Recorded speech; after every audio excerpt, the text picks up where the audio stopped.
Om Sthapakaya Ch Dharmasya Sarvadharmasvarupine Avatara Varishtaya Ramakrishnaya Te Namah.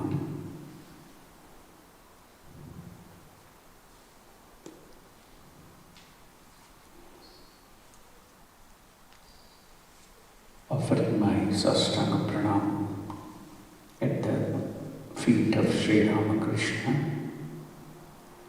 Mother Sharada Devi and Swami Vivekananda, I offer my namaskar to all of you.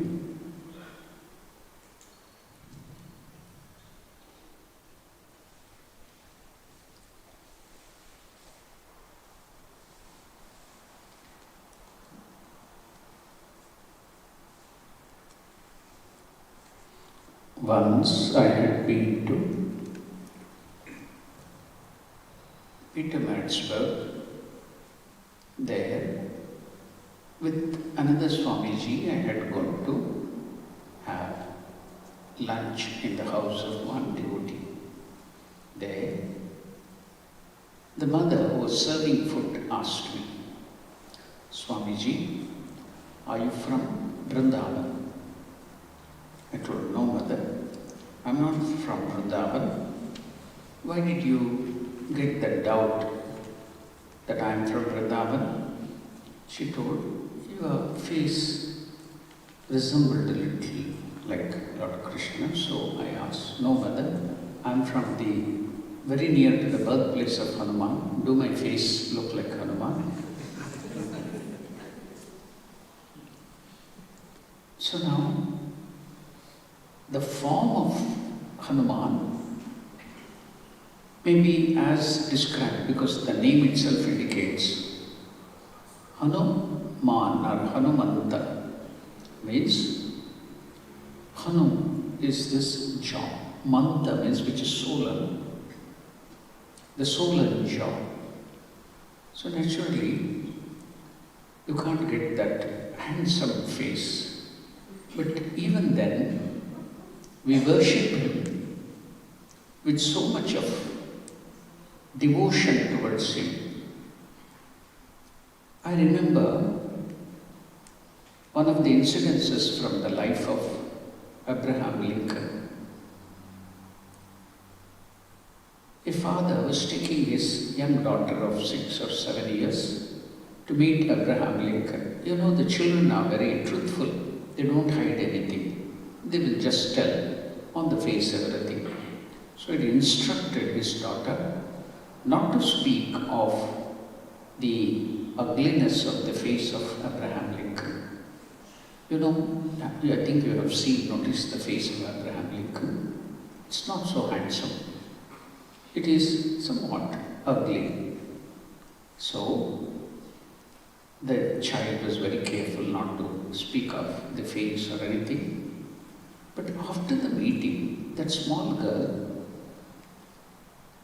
retorted to her father in the hearing of Abraham Lincoln, "Father, you told that Abraham Lincoln's face is ugly, not handsome, but he is so beautiful, he is so handsome." Now the father was shocked.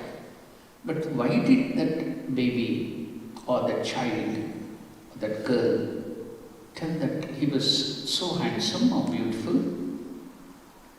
Because the way, the loving care with which Abraham Lincoln took care of that child, that service now made the child to forget about the ugliness of the face. So what we have to note here is, it is not the external appearance which make us attractive or repulsive, but it is the smile of the face. The smile and the beauty or the handsomeness of the face comes from the personality within, the character within. So that emerges out in the face and in the feature.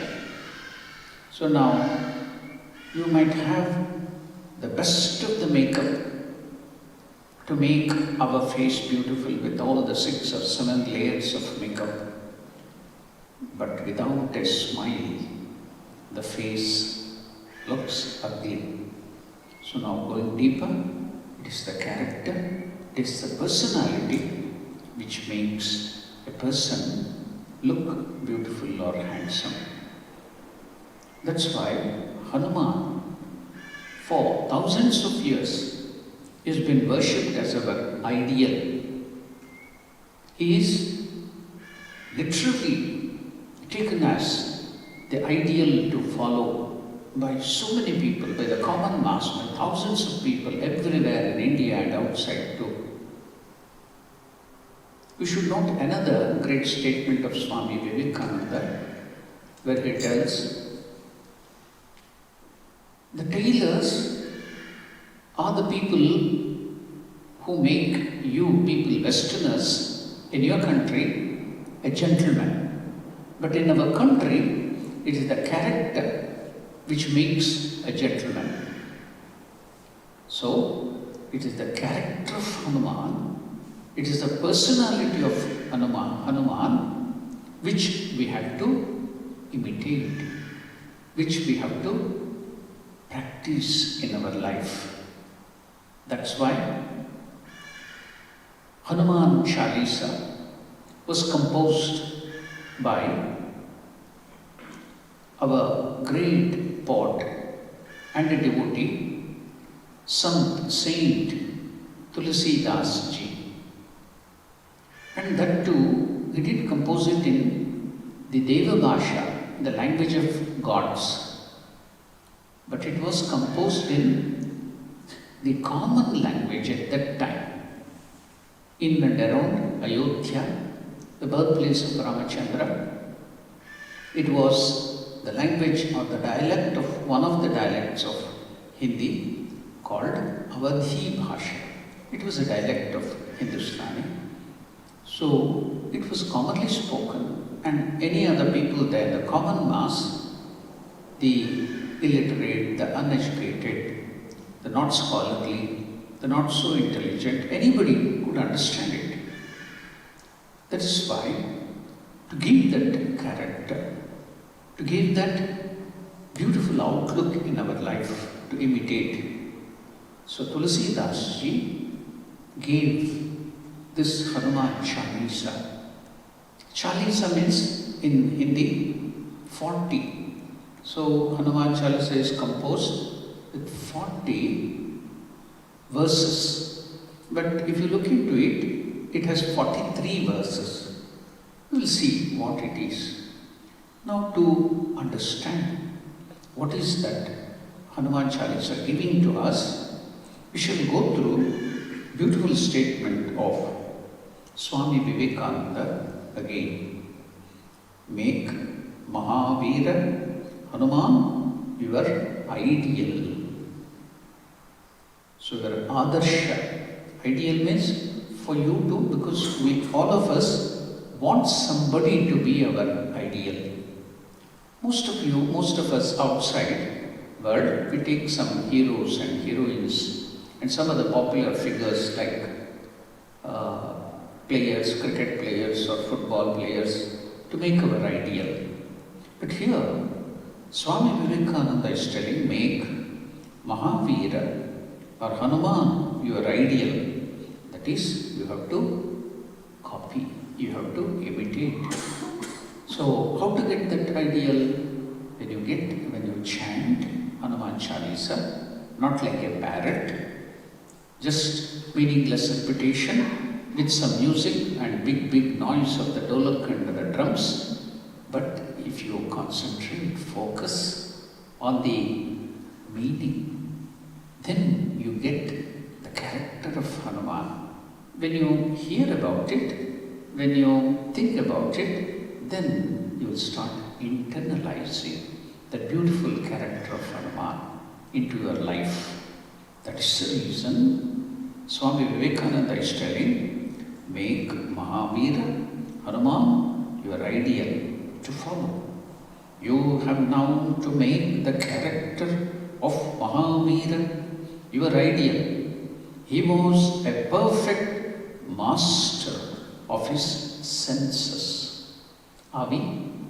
No. The senses control us. We follow our mind and senses. It is not the dog which is wagging the tail, but it is the tail that is wagging the dog now. So you be driving and you get into accident. Why?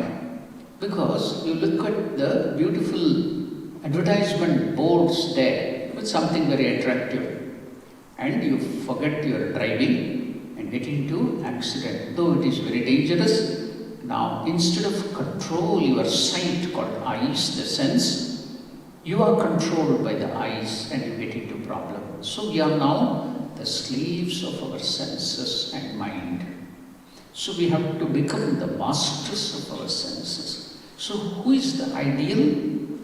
Now Swami Vivekananda is telling, Mahavira or Hanuman was a perfect master of his senses and wonderfully sagacious. You have now to build your life on this great ideal of personal service. So, if you think of Hanuman, in India, especially in gymnasiums, in the old place where they would become warriors and fighters, the Kshatriyas, the bold, the courageous. So they used to take Hanuman as the ideal. Even now in India, in the gymnasium and other places, they keep the photo of Hanuman because they want to make him as the ideal. Why should you become strong? Why should you become physically fit? To do the service of the Lord. So that is what you can find in Hanuman. It is not just to show off that you have 6-pack and 8-packs to other people, and or you have some family pack and show it off to the people, but to do the service of the Lord. That is what Hanuman used for. You have now to build your life on this great ideal of personal service to the Lord. Through that, so if you do that, if you take up Hanuman as your ideal, what is going to happen? Through that, all other ideals will gradually manifest in your life. Then another beautiful thing which Swami Vivekananda mentions about Hanuman is obedience to the Guru. Who was the Guru of Hanuman? First it was the Acharya who taught him Vedas, Sanskrit and other great things. What is that? How did he teach? You know how as a child itself he started flying up to get and eat the Surya or sun god, because it was looking red early in the morning. So that is a different story. But afterwards, when he grew up, he had a lot of power. He went to Surya Bhagavan to learn Vedas, to learn Sanskrit, to learn all the different things which are taught in those days in Gurukula. So he wanted to make the Lord Surya Bhagavan itself as his Acharya. There is difference between Guru and Acharya. Guru is the one who takes out the ignorance, spiritual ignorance, at the spiritual level, highest level, the Paravidya. But Acharya gives you knowledge. He also removes your ignorance, but it is the Annavidya to teach you how to live in this world. So all that is given in that Vedas, everything, it gives you both spiritual and worldly knowledge. So now Hanuman went to Surya Bhagavan to learn all that Sanskrit, poetry and other things. But Surya Bhagavan first told, he refused.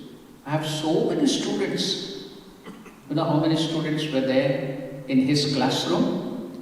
There were nearly 6 million rishis, saints, sitting in his chariot and learning from Surya Bhagavan. Surya Bhagavan didn't have time to just stop and go to a classroom and teach.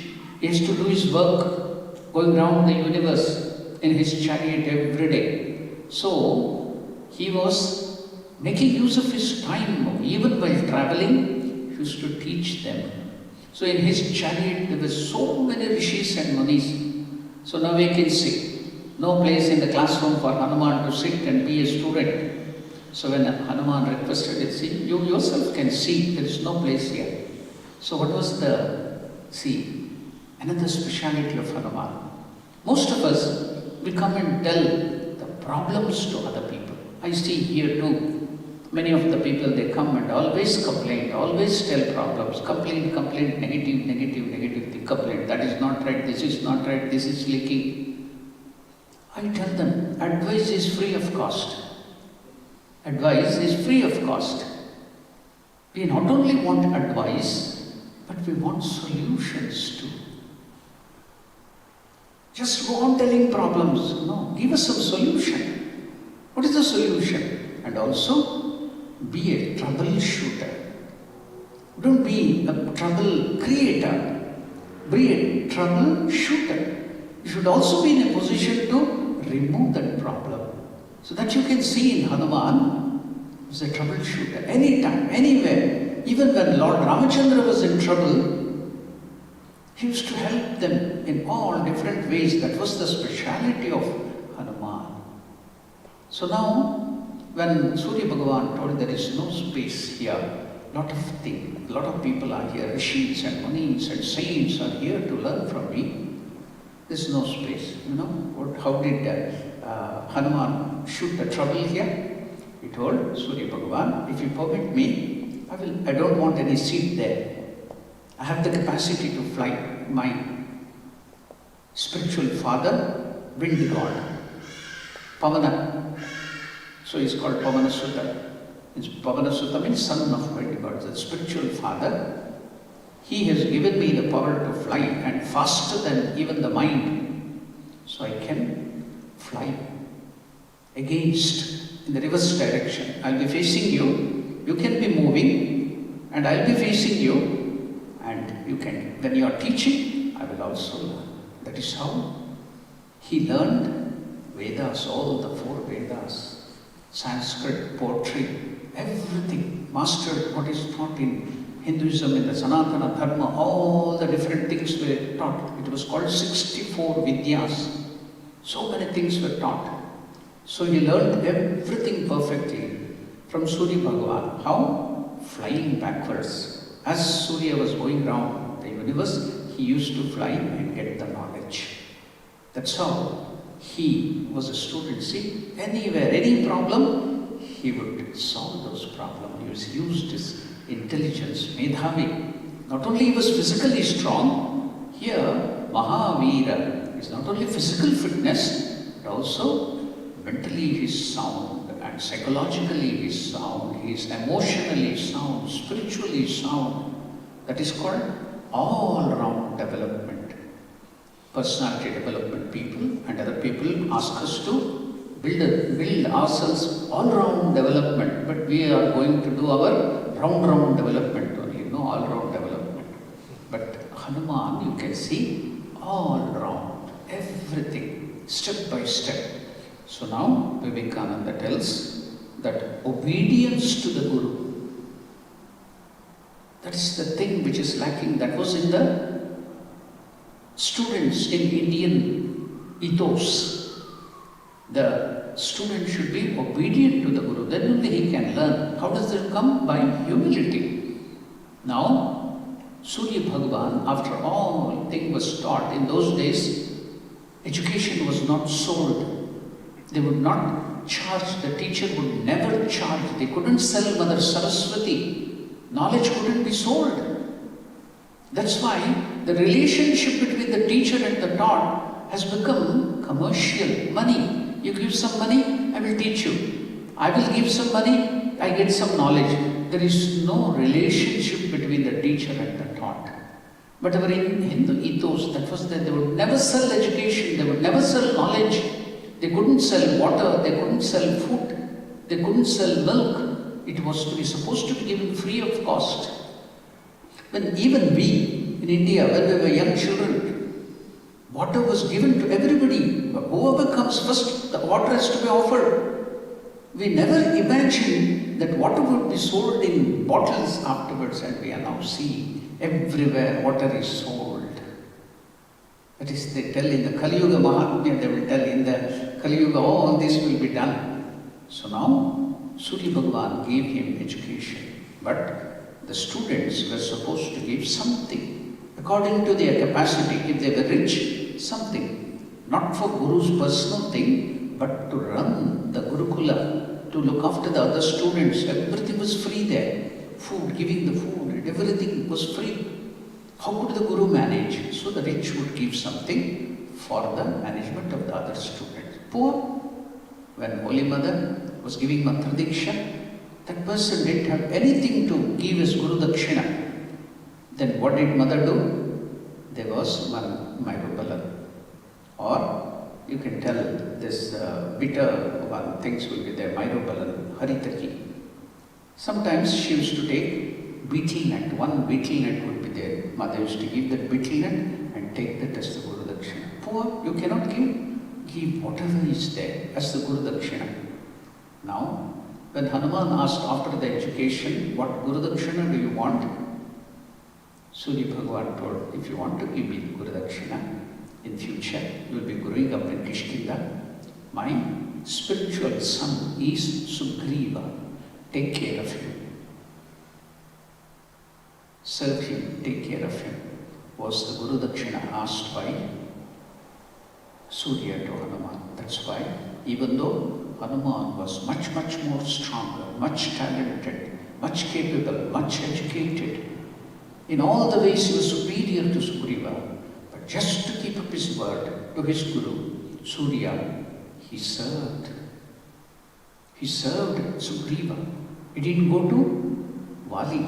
He was more stronger. He was always, even though he lost the kingdom, he was pushed out to Kishkinda. Hanuman would be following Sugriva. Why? He had given word to his Guru as Guru Dakshina. So when he first met Ramachandra, when he asked, who are you? He introduced to Ramachandra and Lakshmana as, I am Sugriva Dutta, Sugriva Dasa. Then you find in Hanuman Chalisa, Hanuman is Ramaduta, Rama Dasa. So how he changes over, we can see in the Hanuman Chalisa. Now, obedience to the Guru without questioning and strict observance of Brahmacharya. Continence. That's why in that period of education, if you become the Grihastha, okay, you have become the Grihastha, you can be there out of it. That's why is everything called Bachelor of Education, BA, everything B, it starts with Bachelor, because continence should be maintained for the purity and concentration of your mind. So when you are a student, until you go to the householder's life, strict continence was to be followed. That's why for brahmacharis, again, ideal is Hanuman. All through his life, he maintained that. Why? All through the life, he was a learner. He never stopped learning. That is Hanuman. So, strict observance of brahmacharya, says Swami Vivekananda, and following the Guru without questioning. Another statement of Vivekananda is there. It is not to ask how and why, but for us it is to do and die. It is not to ask how and why, but to do and die. That is following the Guru. Literally you should follow the Guru. This is the secret of success. As on the one hand, Hanuman represents the ideal of the service, so on the other hand, he represents leonine courage. See, bull is so strong, but no intelligence. So eat like a bull, work like a bull, but don't think like a bull, Swami Jagishanandaji used to tell. So if you just strengthen your body, you will become like a bull without intelligence. But if you just increase your intelligence and no strength of the body, then you will become like a jackal, clever, shrewd, cunning. So combination of the physical strength and the intellectual and the spiritual strength So then you will become successful in your life, says Swami Vivekananda. When devotees chant the Lord's glories, why do we do that? Lord will be pleased. As Sri Ramakrishna used to do something very peculiar. What is that? After the congregation, the Sankirtan, they had chanted and they had danced in that place singing the name of the Lord. Hundreds of devotees, Nama Sankirtan has been done. So he used to go there and take the dust of the feet and put on his head. People were surprised and asked, what is this, Master? You are the Avatara Purusha, you are Avatara of Narayana. We should take your dust of your feet, but you are taking the dust of the feet of the devotees. And he told, no, whenever the devotees sing the name of the Lord, do his worship, then the Lord comes and hears how the devotees glorifying him and bless them. So I saw, Master used to see that God or Goddess coming there. So Master used to take the dust of that God or Goddess. So when you praise God in group, that's why this satsang, then the Lord, when you pray, just now you sang, Vidyam Dehi Saraswati. If you have parrot-like sang, just music, then the effect may be there but less. But when you feel that Vidyam Dehi, O Mother Saraswati, please give me knowledge. Please give me devotion. You should feel it. Then Mother will come and give you all those things. You will be singing something, your mind will be running in your court or in some other thing running here and there, then the effect is less. To get that focus.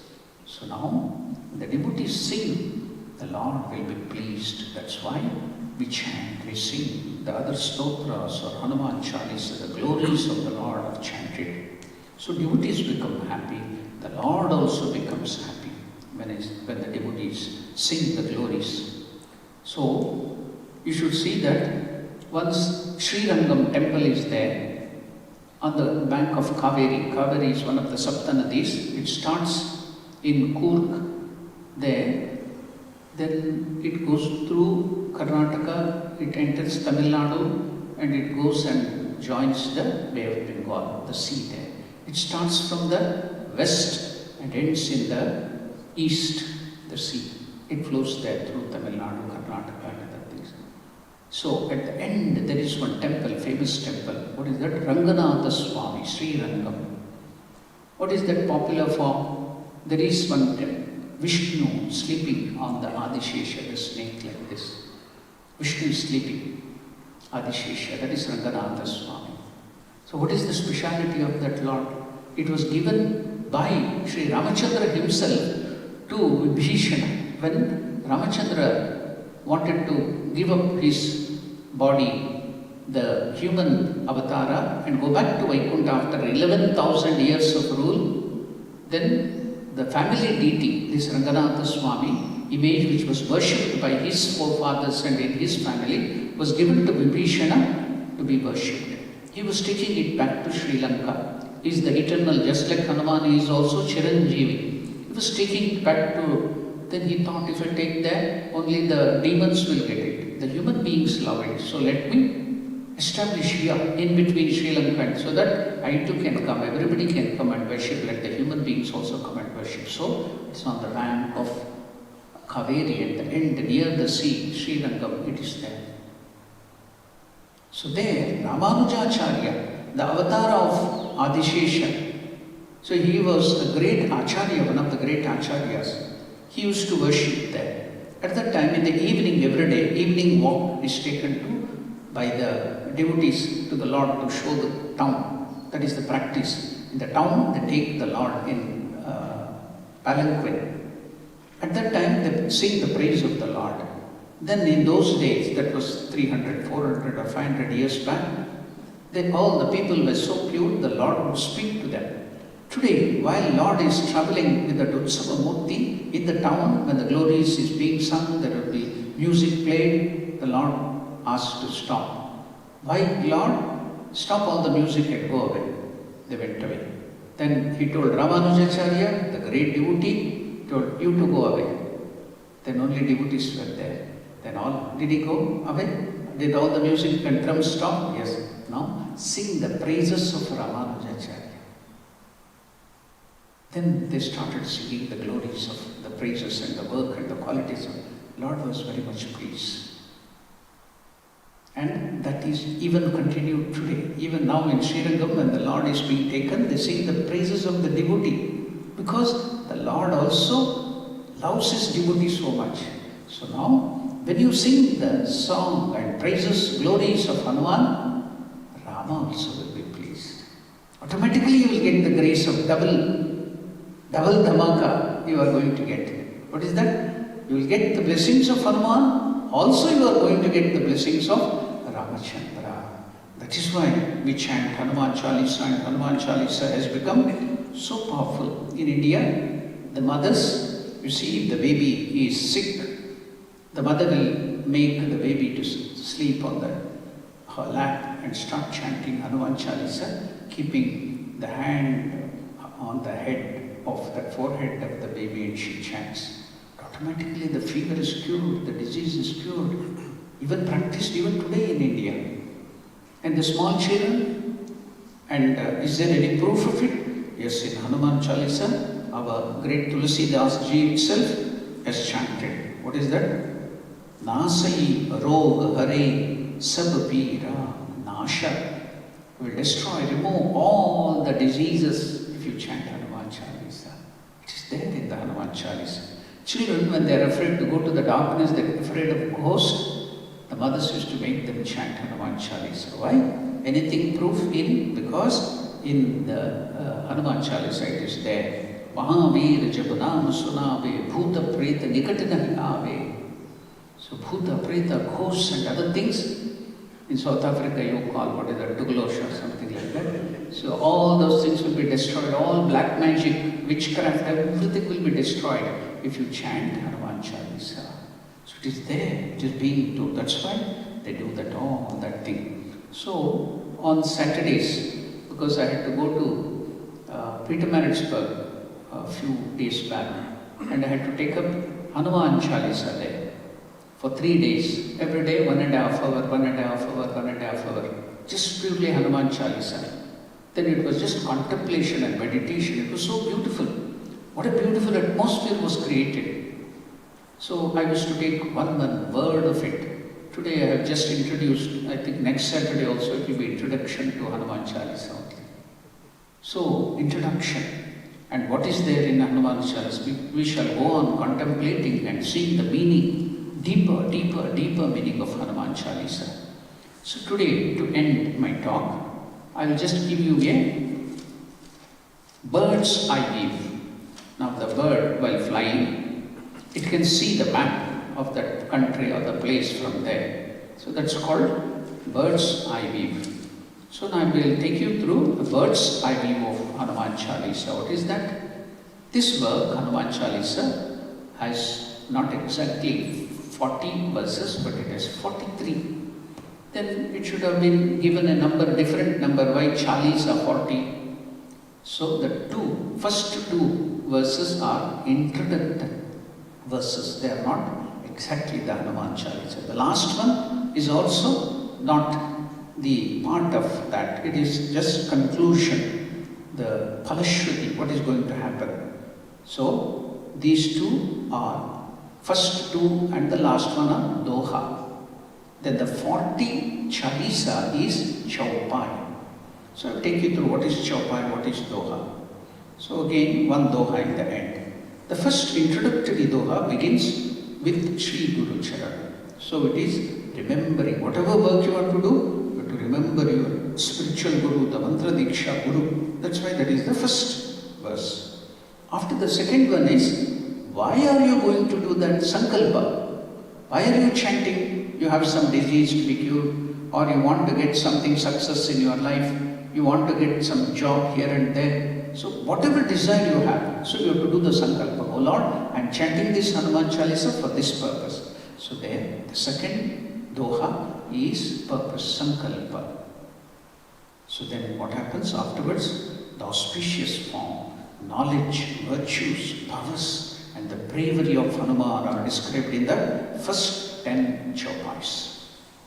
Chaupais 11 to 20 describe the act of Hanuman in his service of Ramachandra. In that service to Ramachandra, with the 11th to 15th chaupais describing the role of Hanuman in reviving Lakshmana. In the 21st chaupai, Tulasidas describes the need of Hanuman's grace, Kripa, the divine grace. At the end, Tulasidas greets Hanuman with subtle devotion and requests him to reside in his heart and in the heart of the devotees. The concluding doha again requests Hanuman to reside in the heart along with Rama, Lakshmana and Sita. So this is the bird's eye view of Hanuman Chalisa. So we will stop our contemplation, meditation on the meaning and the deeper aspect of Hanuman Chalisa today in this thing. But we shall continue because people in South Africa or any other place in India, everywhere, they love Hanuman Chalisa so much. But let us not do it just like parrot, mechanically. Shall go into the deeper meaning, then you will really make that just when you're chanting, it will be like a meditation on Hanuman. So for some more days, maybe I don't know how many days I have to take up, because we are going deeper and deeper, taking every word and going deeper. Let us try to contemplate on the words and meaning of Hanuman Chalisa, and in turn on Hanuman, and in turn the inner aspect of Hanuman, that is Lord Ramachandra. Om Shanti Shanti Shanti. Harihi Om Tat Sat. Shri Ramakrishna Padmastu.